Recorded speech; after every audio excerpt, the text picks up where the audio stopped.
Hi, my name is Stuart Weems and welcome to the Investopoly podcast. Our goal is to share easy to understand evidence-based holistic insights to help you master the game of building wealth. In today's episode, I want to talk about concentration risk, investment concentration risk. It's something that we need to navigate at times, investors need to navigate, and it's something we come across when we inherit a new client. So, if they have pre-existing investments, and there is some concentration risk in the portfolio, then we need to navigate that. And so what I want to do is kind of share our approach for doing that.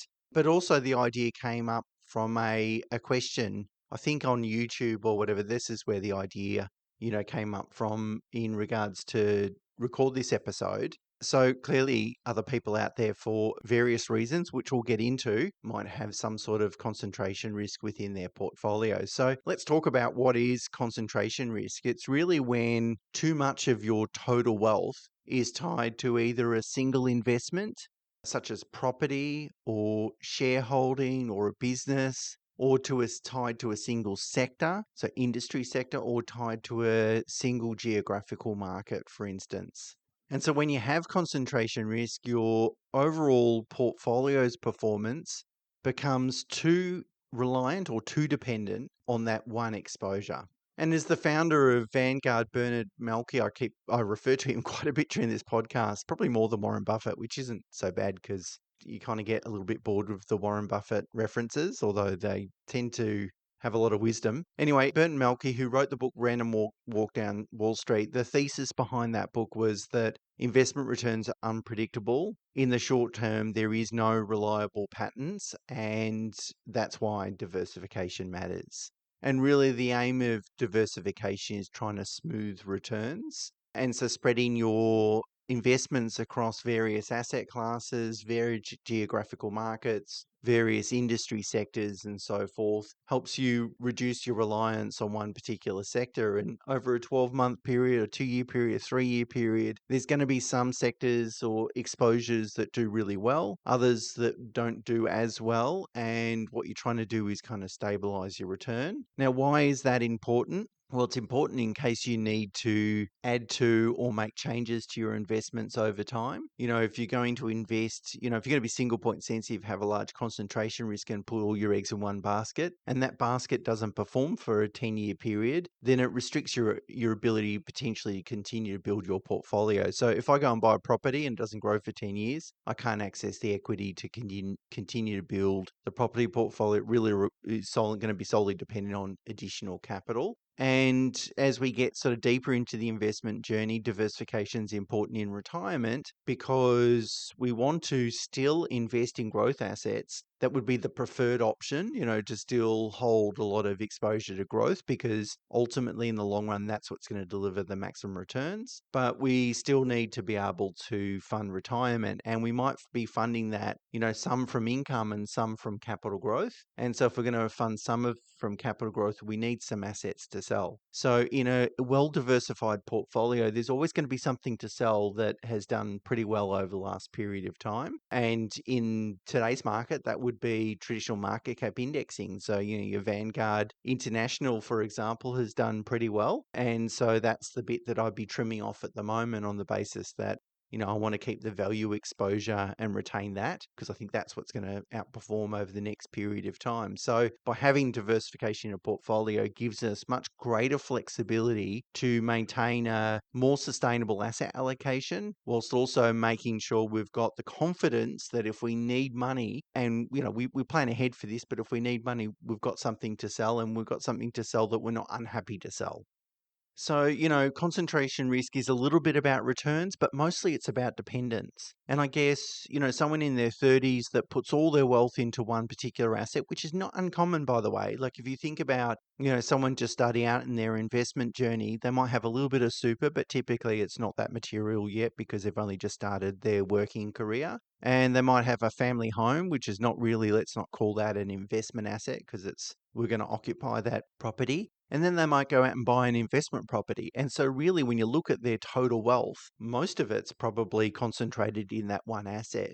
And that's not such a bad thing. I mean, concentration risk can be acceptable because the dependence on that asset for that person in their early 30s, for instance, they don't really depend on the returns necessarily, not at least in the initial years. I mean, it's nice if you can get them, and you should try and aim to think about property market cycles and try and capture those earlier returns. But ultimately, really bought the investment property in early 30s. Hopefully, we don't need to access that capital for another 3 decades. So as long as it performs on average, when we look at average returns over the next 30 years, as long as that's works, then it's going to work okay for that person in their 30s. So concentration risk is acceptable in some circumstances, but not acceptable in others. Another example, I was working on a plan a few years ago now, probably more 5 or 6 years ago, and the clients had inherited a shareholding in CSL, both in their super and in their personal name. It was quite a considerable asset. I think their parents had purchased CSL when it listed in 1994 for only $2.30. $2.30.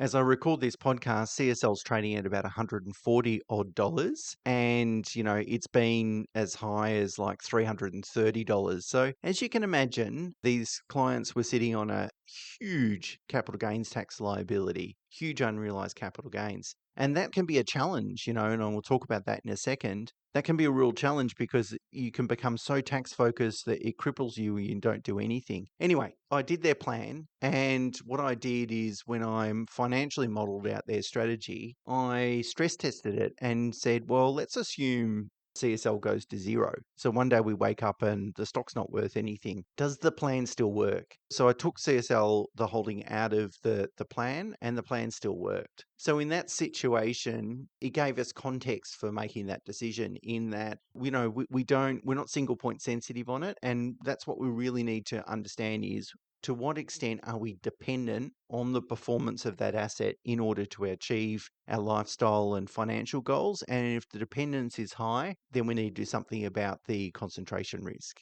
So the CSL example is probably the most common one we come across. So where we've got clients, they've got direct shareholdings that they inherited, often from their parents. Those stocks can typically include CBA, CSL, BHP, these kind of names. Their parents probably bought them when they listed, so when they first IPO'd. The consequence of that is that there's a huge unrealized capital gain sitting there, but they've got a lot of concentration. They've got a lot of wealth built or held in these individual stocks. But it can happen in different ways. Other situations can be a business. So that's for people that are self-employed.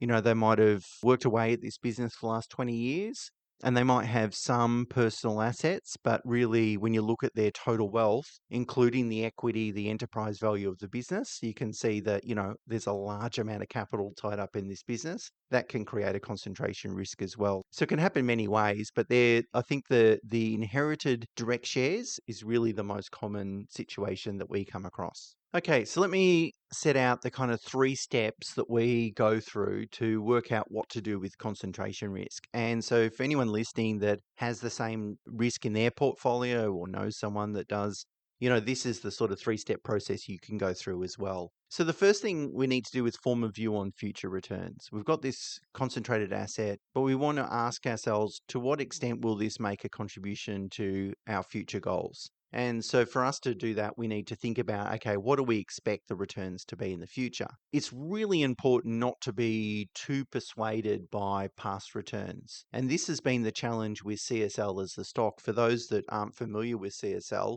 it has typically paid a very low dividend yield, but the growth of the share price, because they've reinvested in creating new products and selling those products overseas, been extraordinary. As I said, it listed at $2.30, it got to $350 a share, or $3.30. I can't remember what the total peak was, but so it'd been a winner for a long time, and it hasn't been a winner for the last 5 years. And everything has its day. I mean, there's a great chart that I shared in a blog many years ago that looked at the top 10 companies, global companies by decade. And you can see I think it was the 90s, Microsoft was at the top. And then Microsoft disappeared for a couple of decades and then came back in the top. But the reality was that there was no consistency in decades of the most valuable companies in the world, and that they changed quite a bit over the decades. And that just shows us that very few can remain top, very few can win for an extended period of time. So we need to really be careful about forming a view, a reasonable and rational view about what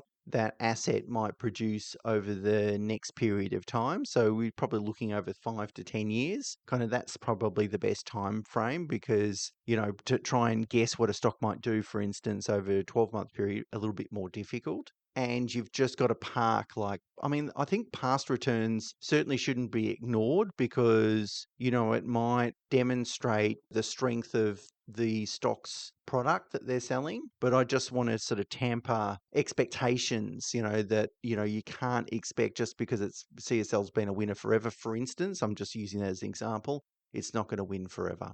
So you want to look at the underlying really fundamentals of the business, its profit margins, its cash flow, its consistency around cash flow, its EBIT, its PE ratio. In terms of where it's valued, you need to sort of form a view on that. In addition to future returns, there's a couple of other things you want to think about. You want to think about level of volatility and risk. So is the asset relatively cheap at the moment? Because if it's cheap and it's a good quality asset, chances are we'll probably experience a bit of mean reversion and a bit of uplift in value. But if we're looking at a stock, for example, that's expensive at the moment, and let's say CBA compared to the other banks is still pretty expensive. You probably got more downside risk being a shareholder in CBA than upside risk. So we want to think about where is the inherent risk? How predictable is the income and expenses? So expenses obviously not really relate to shares, but more around property or business. And the assets income, obviously the more income, or if we are certain around the income that we can bank each year, then we need less capital growth to make the asset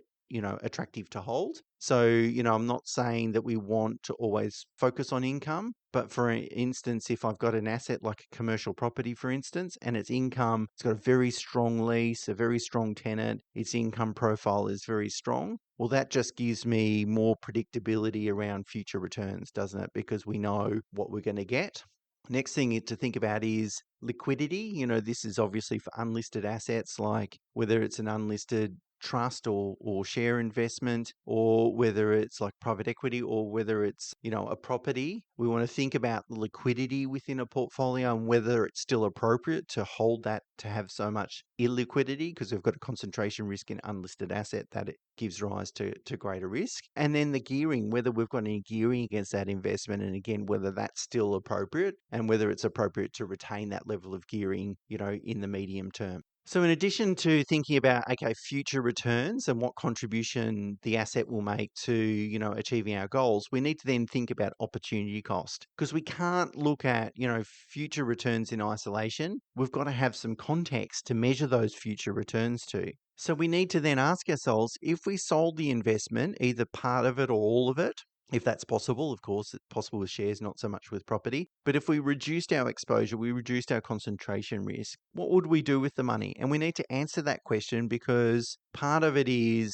risk profile and appropriateness in terms of asset allocation. And the other part of it is returns. So it's not always the case that, if we think this asset's going to give us 7% per annum returns over the next 10 years and we can only reinvest it at 5, we're not going to do it. That might be the case, but also might be the case of, well, if we divest of that asset, we can actually reduce debt, or we can increase liquidity, or we can balance out the portfolio in other ways. So there could be other non-return related benefits of reducing the concentration risk, but we do need to consider what we're going to do with the money, and we need to then weigh that up against what we expect in terms of future returns. We might be just putting the money in an offset account, which isn't a terrible thing to do. You're going to save 6.5%, whatever your interest rate is. That's a guaranteed return. So, compared to a return that has risk, if we think we can only achieve 7%, for instance, and that return has risk, well, I would rather take 6% with zero risk than aim for an extra percent with risk, right? So it's not just only about returns, but we really need to think about, what would we do with the money? Do we have a good place to put it? And we might be in an investment that we acknowledge as concentration risk. We're pretty comfortable with the investment, though, in terms of quality and future returns. And if there's not another compelling opportunity, what else to do with that money, then maybe we decide, we're going to hold the concentration risk because of the opportunity cost, because the opportunity cost isn't high enough for us to warrant divesting of that asset. Another benefit goes to sort of opportunity cost is investment methodology. So, for instance, if I've got a strong concentration risk in a couple of Aussie stocks, I know that, all the evidence, the overwhelming body of evidence demonstrates that investing in direct shares typically underperforms and can underperform by a substantial amount compared to index investing or more rules-based approach. So one of the advantages then of reducing that concentration risk is to adopt a better and more evidence-based and lower risk investment methodology, because it means that I can sell CSL, sell BHP, sell CBA, whatever that stock might be, and reinvest it using various rules-based index methodologies. And by doing that, what I'm doing really is reducing portfolio risk, because I'm reducing the concentration risk, and I'm reducing the performance risk because I'm not investing in direct shares anymore. I'm adopting a more evidence-based approach. So really that's the first step. And so there's a bit in there, of course. It's really about forming a view on the future returns and underlying characteristics of the asset, the concentrated asset that we're looking at in terms of volatility and all the things I mentioned. And then also at the same time, comparing what else are we going to do with the money? Having some consideration, what else are we going to do with the money? If we did that, how does that change in terms of future expected returns? And how does it change with respect to underlying asset construction, asset allocation, portfolio risk, liquidity, all these sorts of things? Okay, that's step one. Step two then is to test how dependent your financial plan is on the performance of that asset. So here we need to consider, one, we form a view on what to do and how compelling that is, how compelling that alternative proposition is. Step two then tells us really how important is it to make that change. So we want to then ask ourselves, if the asset underperforms over the next 5 to 10 years, what happens? If the value of the asset falls but the income stays, what happens? If the income falls but the value stays the same, what happens?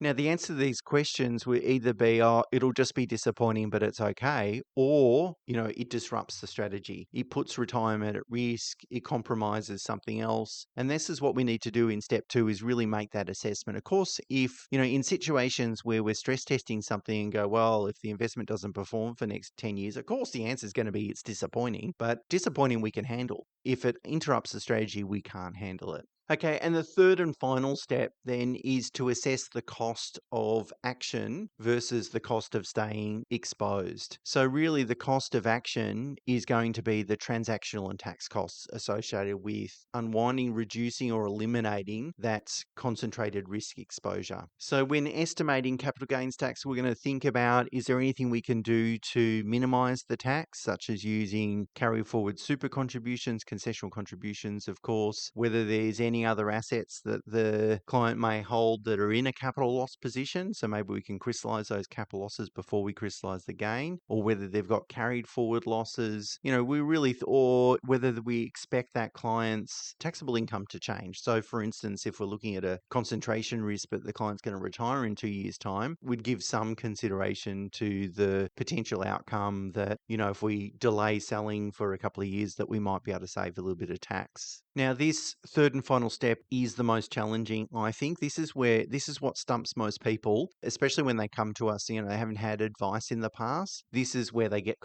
stuck, is trying to frame this tax liability. Now, remember, what we're looking at it becomes most challenging when the tax liability is substantial. And so again, if you're looking at CSL, for instance, and our cost base is $2.40 a share and we're selling $140 or $300, whatever it might be, most of the sale proceeds are going to be taxable in terms of taxable gains. So the bigger the gain, the bigger the unrealized capital loss, the more challenging I think people find it. So there's a couple of observations that I want to share with respect to this. Sometimes people take the view that, using the example I just gave, why sell today? Because in 2, 3, 4, 5 years' time, I'll be retired. And when I'm retired, I'm not going to have much in the way of taxable income. Now, that's a good observation to make. It's often a correct observation to make. But the reality is the most amount of tax tax you're going to save is $34,000, because that's the difference between paying tax on the first 190,000 at the lower marginal rates versus paying tax on 190,000 at the top marginal rate, 47%. So that's the biggest difference. That's the most you will ever save, and that's in a situation where you have a zero taxable income. And if you've got investments in your personal name, you're probably not going to have zero,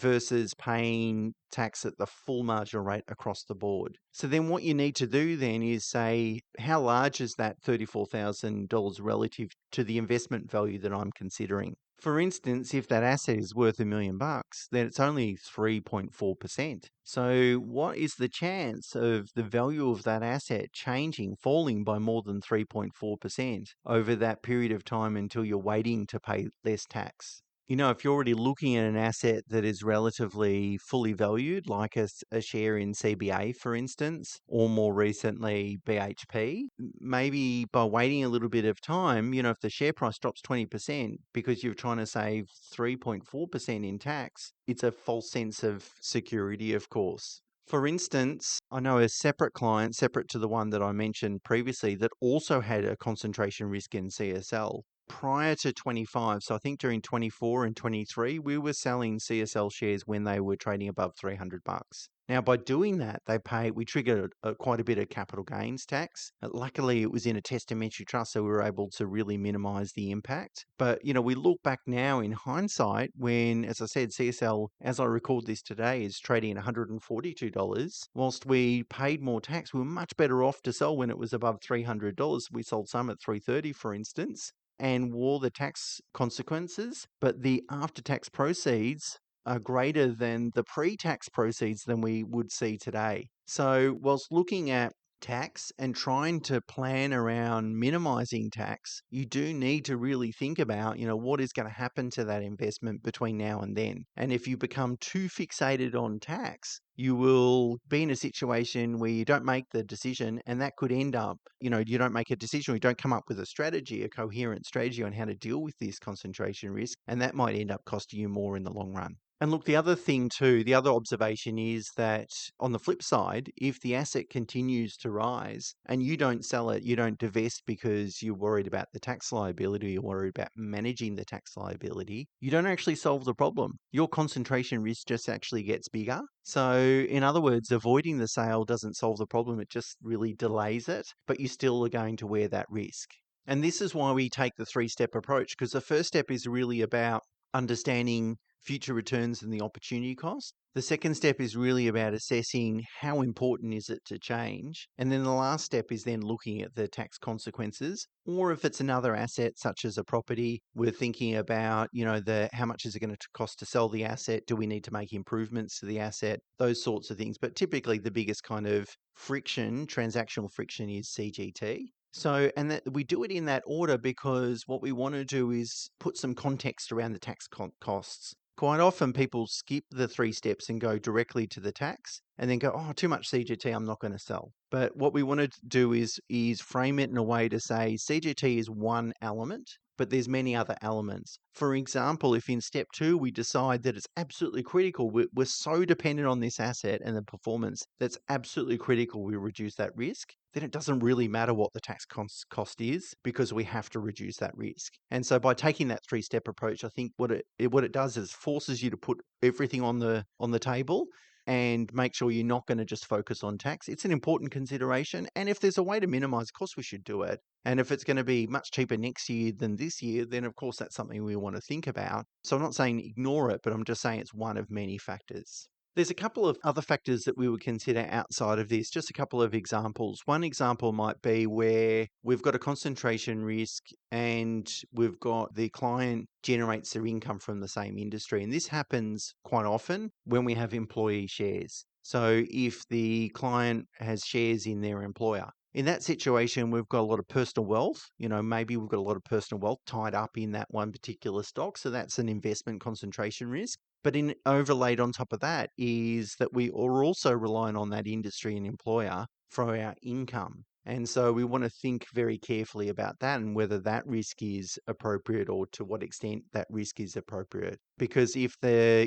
working for the company and the company doesn't go so well, the share price drops and then they might also then get a redundancy, for instance. It's kind of a bit of a double whammy. So we want to think about that. The other situation is illiquidity. So if we've got a lot of wealth tied up in illiquid assets, and again, like I said at the beginning, a good example is self-employed people, and they've got a lot of equity in their business. That's also something we want to think about as well, because again, we're relying on income and also we're holding our wealth in that one particular industry, entity, business, and so forth.